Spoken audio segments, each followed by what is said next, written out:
There is a particular kind of silence that settles over a house at night. Not the silence of peace, but the silence of exhaustion. I know that silence well. I grew up inside it, listening to the hum of the refrigerator, the distant murmur of a television left on in the next room, the sound of a household running itself on routines that no one had ever consciously chosen. We simply did what was done. We woke up. We ate breakfast. We went where we were expected to go. And at the end of each day, we returned, quieter than when we had left, and the silence swallowed us whole again.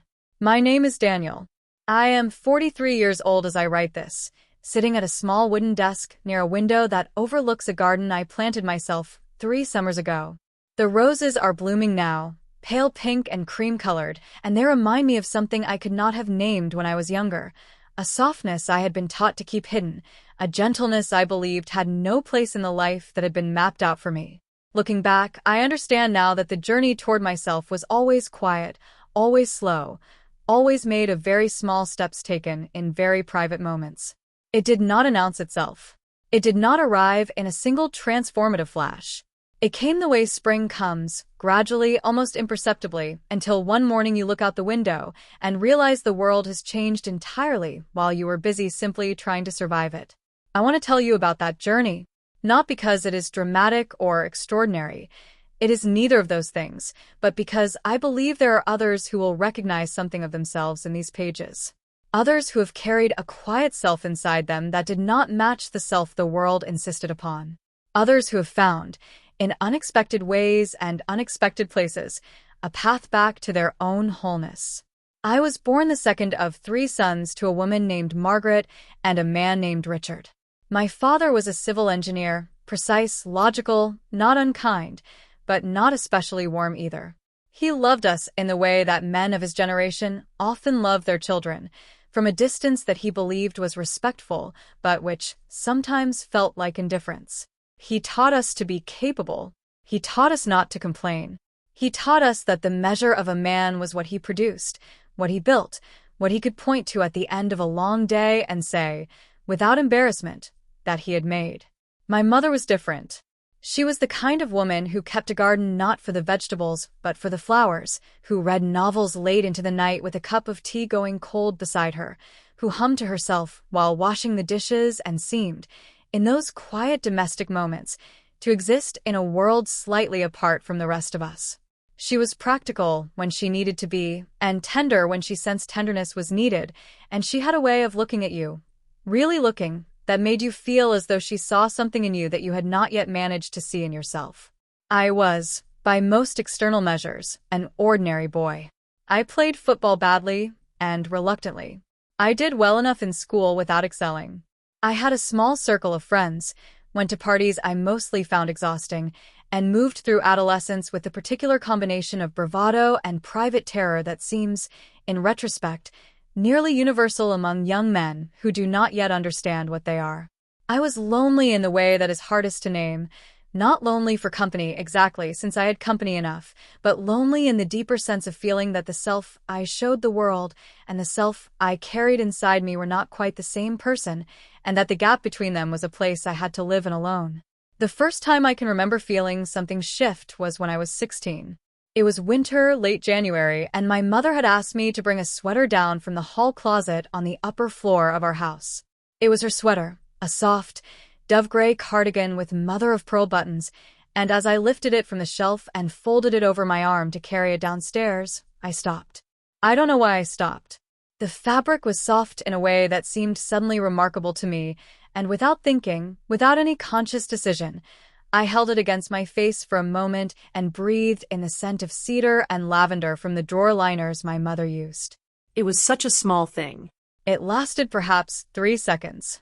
But something in me went very still in those 3 seconds, and when I walked back down the stairs I felt, obscurely, as though I had caught a brief and accidental glimpse of a room I had not known existed in the house I had always lived in. I didn't think about that moment for a long time afterward. I filed it away, without labeling it, the way we sometimes store experiences we are not yet equipped to understand. Life continued. I finished school, went to university to study accounting, practical, my father approved, and began the long process of constructing a life that looked, from the outside, entirely unremarkable. I shared flats with other young men. I dated. I worked. I saved money.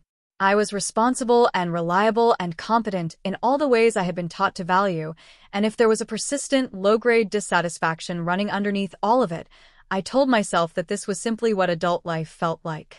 That everyone felt this way. That the feeling of something perpetually slightly misaligned was not a problem to be solved, but simply a condition to be endured. I was 26 when I first began to understand that this was not true. 26 was a hard year. I had been working at the same accounting firm for 3 years, had been passed over for a promotion I had believed was mine, and was sharing a flat with a flatmate who played loud music at midnight and left dishes in the sink for days at a time. These are small grievances. I knew even then that they were small, but small grievances accumulate, and the weight of accumulated small grievances, when combined with a deeper restlessness that has no proper name, can become surprisingly heavy. I went home to visit my mother that autumn. My father had passed away 2 years earlier, a sudden heart attack, very little warning, and my mother was living alone in the house where I had grown up, tending her garden, reading her novels, and conducting what seemed to me a remarkably composed widowhood. My brothers visited when they could, but both of them lived far away by then, and so it was most often me who drove back on the occasional weekend to sit with her and eat her cooking and let myself be, for a few days, simply a son in his mother's house rather than a professional person in a professional world. That particular weekend, I arrived tired in a way that felt bone deep. I ate dinner without much appetite, helped her wash the dishes, and then sat in the sitting room while she made tea. She brought it in on a tray. She always used a tray, one of those small habits that spoke to a kind of domestic care that I found, in my tiredness, almost unbearably touching, and she sat across from me and looked at me in that particular way she had, the way that suggested she was seeing something I had not yet said aloud. "You look hollowed out," she said. "I'm just tired," I said. "You've been tired for years," she said. "This is something different." She was not wrong. And because she was not wrong, and because I was tired enough to have my defenses down, I said something I had not planned to say. I said that I felt, sometimes, as though I was performing a version of myself that I had never quite chosen and could not quite stop. That the life I was living felt like a suit that did not fit, not terrible, not unwearable, just slightly wrong in all the proportions. That I did not know what to do about this. My mother was quiet for a long moment. She held her cup of tea with both hands and looked at me over the rim, and I could see her thinking, arranging something, deciding how to say what she wanted to say. "Your grandmother," she said at last, "used to sew. Beautifully. She made all of her own clothes, and when your grandfather was ill she would sit by his bed in the evenings and sew, and she told me once that the act of making something soft and careful was the only thing that allowed her to hold herself together during that time. She called it keeping the inside from fraying." I wasn't sure what she meant. I told her so. "I think," she said carefully, "that some people need to tend to themselves in ways that other people don't understand. And I think you are one of those people. And I think you have spent a very long time not doing that because you were not sure whether it was allowed." I looked at her for a long time. I felt something loosen in my chest, not dramatically, not the way it happens in films, but the way a knot loosens when you've been working at it carefully for a very long time, and then, without particularly trying, it finally gives. "I don't really know what tending to myself looks like," I said. "No," she said. "But I think you've had some ideas. And I think if you let yourself explore them a little, they might surprise you." She didn't press further. She refilled my tea. We talked about the garden, about the novel she was reading, about my brother's new job in Edinburgh. When I drove home on Sunday evening, I felt lighter than I had in years, not because anything had been resolved, but because something had been acknowledged. Something had been permitted. A door I had not realized was locked had been opened, very slightly, by a woman who had spent a lifetime seeing me more clearly than I could see myself. It took another 2 years before I walked through that door. But the opening had been made. The tenderness I had been taught to distrust in myself, the love of certain textures, the way certain colors seemed to settle something restless in me, the deep, uncomplicated comfort I found in small domestic rituals of care, all of this had been present in me for as long as I could remember. I had simply filed it away, as I had filed away that moment with my mother's cardigan in the hall closet, without labeling it, without allowing it to mean anything. I had been taught, by the accumulated weight of 1,000 small cultural messages, that certain kinds of softness were for certain kinds of people, and I had accepted that teaching so thoroughly that I had ceased to question it. My mother, I think, had never accepted it at all. She had watched me file things away for years, and she had waited, with characteristic patience, for the moment when I was tired enough to stop. I was 28 when I began to let myself explore. The word explore sounds more deliberate than it was. There was no plan. There was no moment of dramatic resolution. There was simply a Saturday afternoon in November when I was alone in my flat. My flatmate had gone away for the weekend, and I was tidying my room, and I found at the back of my wardrobe a soft gray scarf that had been left there by someone I no longer remembered clearly. It was a fine wool scarf, thin and carefully made, and it was unmistakably a woman's scarf. I held it for a long moment and thought about the cardigan I had held at 16, and the tea my mother had poured at 26, and the permission that had been quietly extended to me in a sitting room with a tray on the coffee table and roses in a vase on the windowsill. I wrapped the scarf around my shoulders. I sat on the edge of my bed. I sat there for perhaps 20 minutes, doing nothing else, and I felt— it is difficult to describe this without it sounding larger than it was or smaller than it was— I felt a kind of settling. A quieting, as though some frequency I had been running at for a very long time had dropped, almost imperceptibly, to something more bearable. That was all. I folded the scarf carefully and put it in my drawer. I made dinner. I watched a film, but something had shifted, and I could feel it the way you can feel the pressure change before rain. Over the following months, I began to pay attention to what made me feel settled and what made me feel scattered. I noticed that I gravitated in shops toward fabrics and textures that I would not have permitted myself to actually purchase. Fine cotton, soft wool, the particular drape of a certain kind of fabric that I could feel between my fingers and assess, in some wordless way, as either right or not right. I noticed that the colors I found calming, soft greens, dusty roses, the pale blue of early morning sky, were not the colors I had surrounded myself with in my flat. I noticed that in my private moments, when I cooked or cleaned or watered the small collection of plants I had begun to keep on the windowsill, I felt most like myself. I began, very slowly, to make changes. I bought softer things. I allowed my home to become a place that reflected what actually comforted me rather than what I had believed was appropriate. I bought a soft gray cardigan, not my mother's, but one with the same quiet quality to it, and I wore it on weekend mornings when I was alone, and it became, over time, simply part of how I moved through my private hours. I also began, around this time, to understand that what I was doing was a form of self-expression, a form of tending to the inside so that it did not fray. There was nothing dramatic about it. There were no revelations, no crisis points, no before and after moments. There was simply a gradual, quiet accumulation of small choices that, taken together, added up to something that felt increasingly like honesty. I bought a journal. I had never been a journal writer, had always found the practice slightly self-indulgent, which I understand now was simply another way in which I had been taught to dismiss the inner life as less important than the outer one. I wrote in it badly and irregularly, and without much skill, but I wrote, and in the writing I began to articulate things I had carried without language for a very long time. I wrote about the scarf and the cardigan and my mother's tea. I wrote about the particular loneliness of feeling like a translation of yourself, like you were always already one step removed from the original. I wrote about what it felt like to pull on a soft sweater on a cold morning and feel, for a few minutes, entirely at home in your own skin. I called my mother one evening in February. It was late, around 9 o'clock, and I had just had a long bath with lavender oil in the water, which was another small ritual I had allowed myself and which had become, over time, a reliable source of the kind of deep quiet that I had always struggled to find. I called her because I wanted to tell her something, though I was not entirely sure what. "I've been doing what you said," I told her. "Tending to the inside." I could hear her smile through the phone. "I know," she said. "I can hear it in your voice. You sound more like yourself." I didn't ask her what she meant by yourself. I knew what she meant.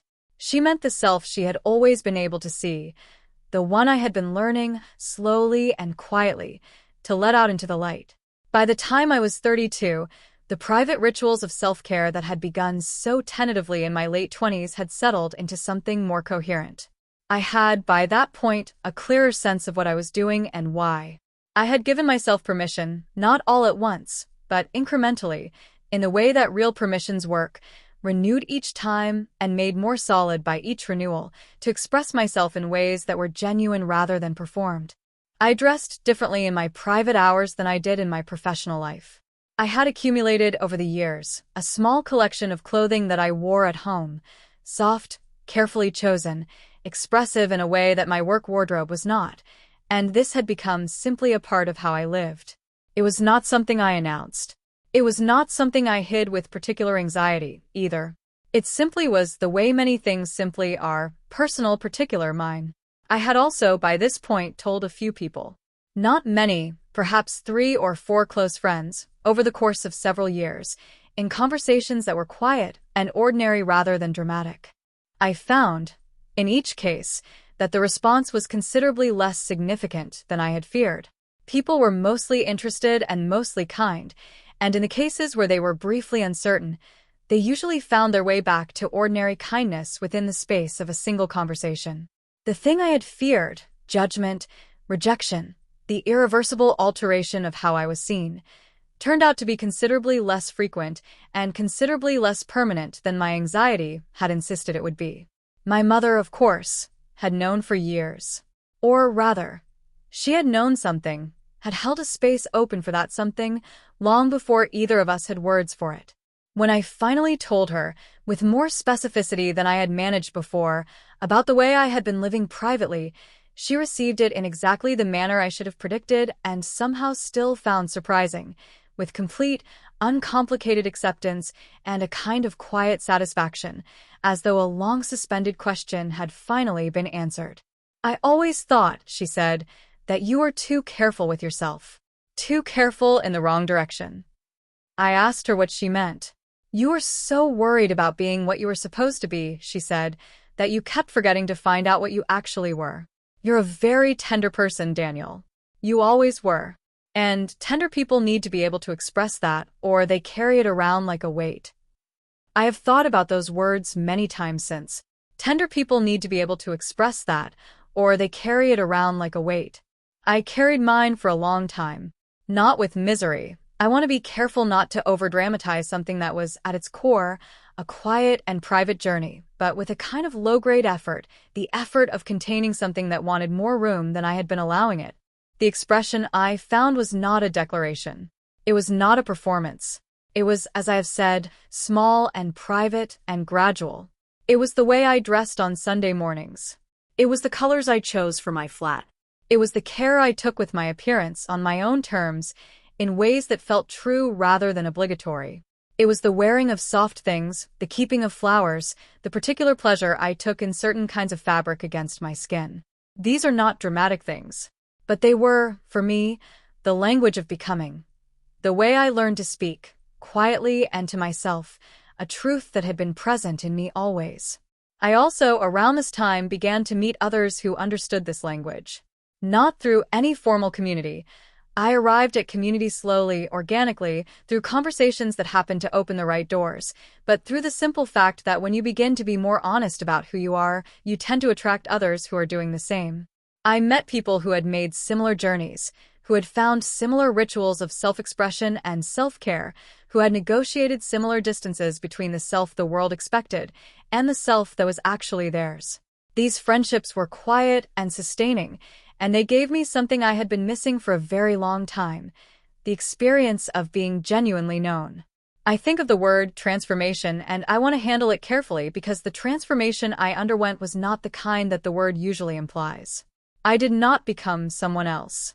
I did not reinvent myself. I became, more fully, the person I had always been.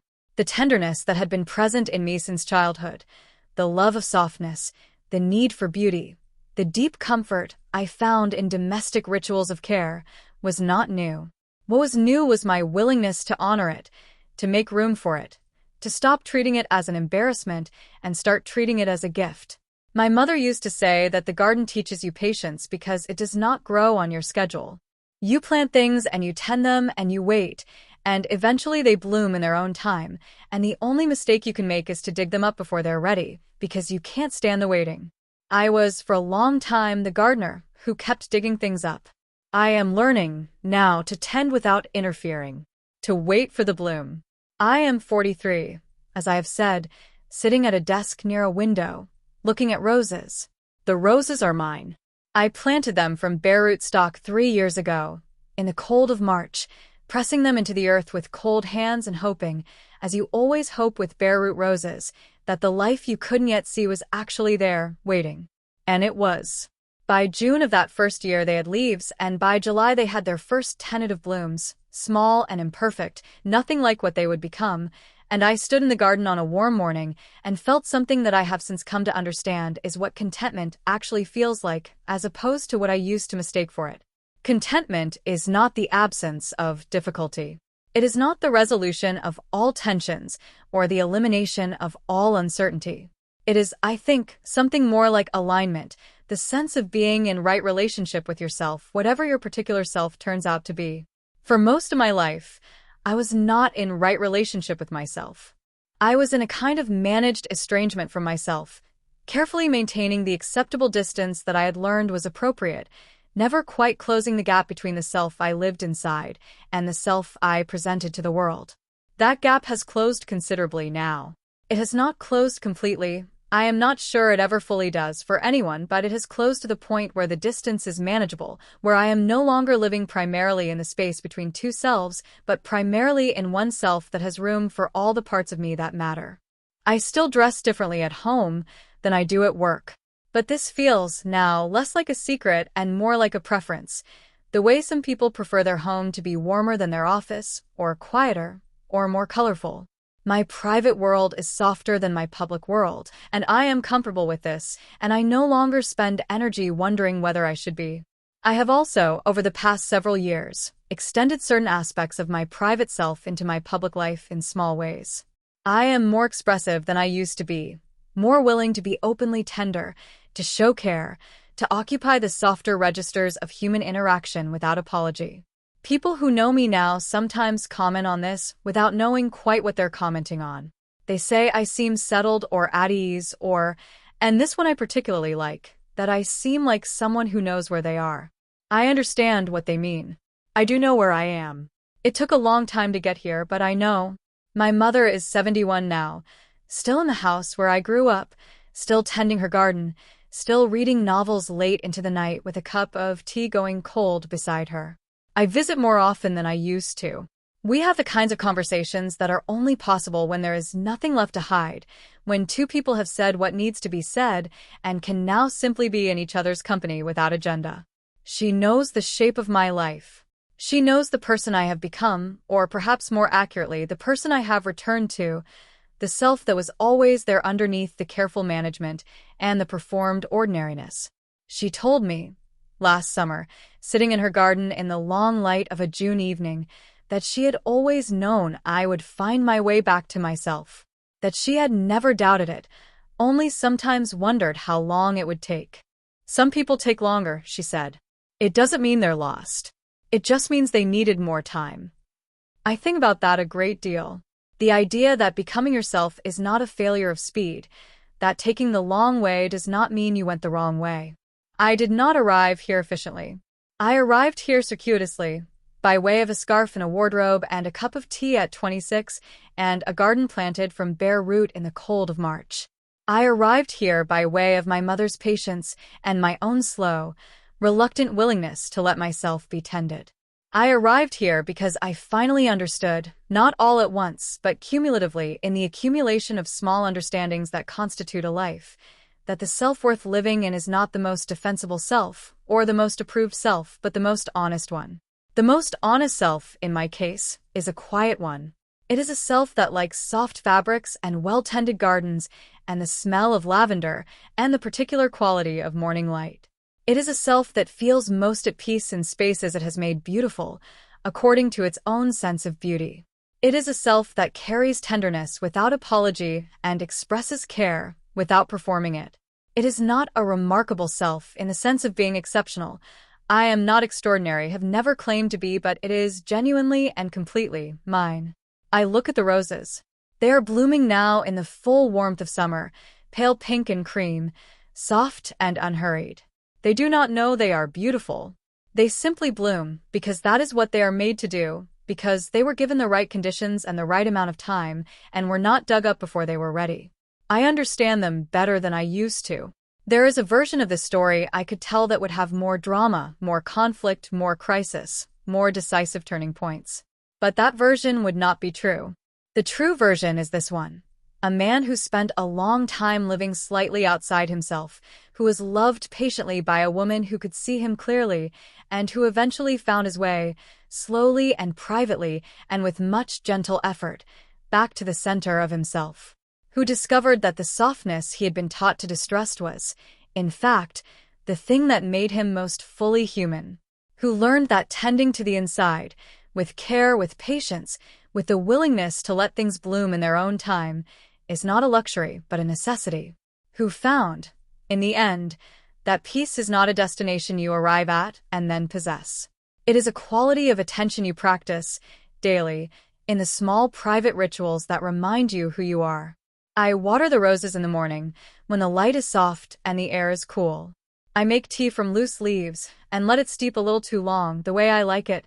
I wear what feels right on my own skin, and I breathe in, and I breathe out, and outside the window the garden goes on doing what gardens do, quietly, without fanfare, in its own time. This is what peace actually feels like. This is what I found, at the end of a long and winding road, waiting for me. Not in some transformed version of myself, but in the self I had always been, finally given room to breathe.